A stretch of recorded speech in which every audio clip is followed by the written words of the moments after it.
মানুষের বিশ্বাস যেহেতু মোস্টলি আমাদের ইঞ্জিনিয়ারিং ডিপার্টমেন্টগুলোর সাথে যুক্ত, তাই ইঞ্জিনিয়ারদের দেবতা বিশ্বকর্মা, তার যেন কৃপা থাকে, নিখুঁত কাজ হয় এবং ভালো কাজ হয়, তার জন্যেই এতগুলো বিশ্বকর্মা পুজো হচ্ছে কলকাতা কর্পোরেশন এবং সারা কলকাতা জুড়ে বিভিন্ন আমাদের এতে বোরোতে হচ্ছে, বিভিন্ন ওয়ার্কশপে হচ্ছে, বিভিন্ন ওই টোরাগাছা সব জায়গায় এই বিশ্বকর্মা পুজোটা খুব বড় করে কলকাতা কর্পোরেশনে হয়। আজকে পুরসভার নিচে ইউনিয়ন মানে ইঞ্জিনিয়ার্স ইউনিয়নের তরফে কালো বেলুন উড়িয়ে আর্জি করার ঘটনার প্রতিবাদ উৎসবের দিনে তারা রঙিন ঘুড়ি না উড়িয়ে কালো বেলুন নিয়ে পতাকা উড়িয়ে তারা আসলে আরজি করের বিচার আমরা প্রত্যেকে চাই। একজন এরকম মানুষ নেই যে আরজি করের প্রকৃত বিচার চাই না। আমরা বিচার চাই এবং দৃষ্টান্তমূলক শাস্তি, যাতে আমার কোনো মেয়ের এরকম কুদৃষ্টি দিয়ে আর এরকম অবস্থায় যেন কারো করতে সাহস না পায়। কেউ যাতে এইরকম জঘন্য ঘটনা যেটা আর কোনো দিন যাতে না ঘটে, সেই জন্য এটা এমন বিচার হোক যেটা মানুষ দেখতে পায় এবং যারা ক্রিমিনাল তারা যাতে ভয় পায়। কিন্তু যারা এইটাকে নিয়ে অতিরঞ্জিত করছেন, তারা আসলে আজকের দিনে একটা হুজুগ করছেন।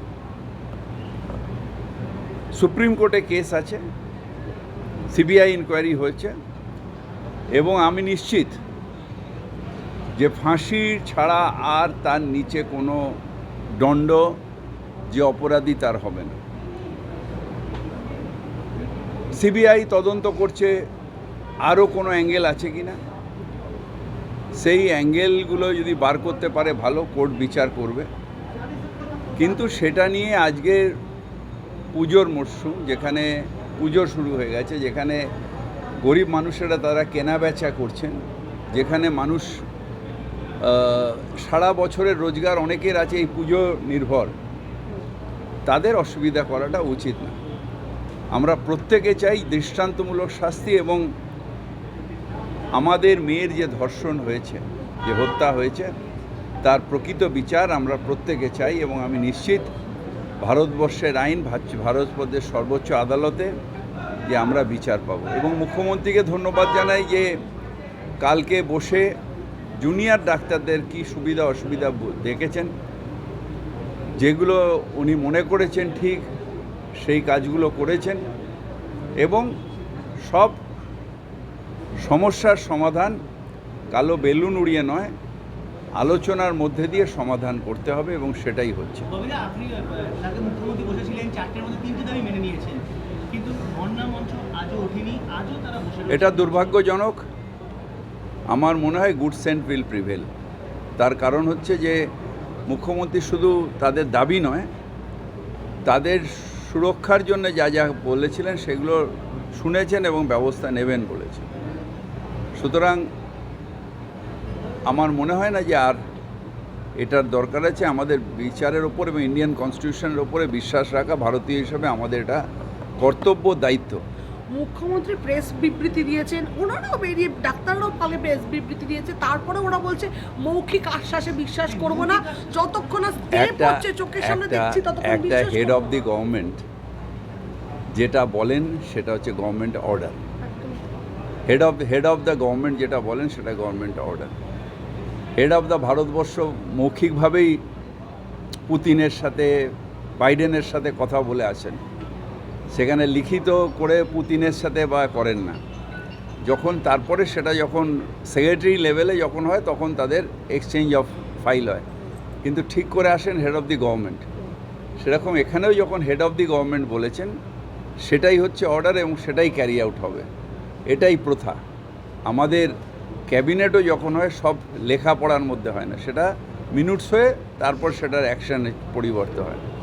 এটা ওরা হয়তো জানে না, ছোট ছোট বাচ্চা ছেলেমেয়ে, কিন্তু হেড অফ দ্য গভর্নমেন্ট বলা মানে সেটা গভর্নমেন্ট অর্ডার অটোমেটিক হয়ে গেল। ওরা বলছে যতক্ষণ না অ্যাকশন হচ্ছে ততক্ষণ। আসলে এগুলো জানে না, বাচ্চারা জানে না, ফিরে আসা উচিত। যেটা কর্তব্য, যেটা শপথ, সেটা ফিরে আসা উচিত। আমরা 100 বার করে বলছি যে এর সাজা মৃত্যু ছাড়া অন্য কিছু হতে পারে না।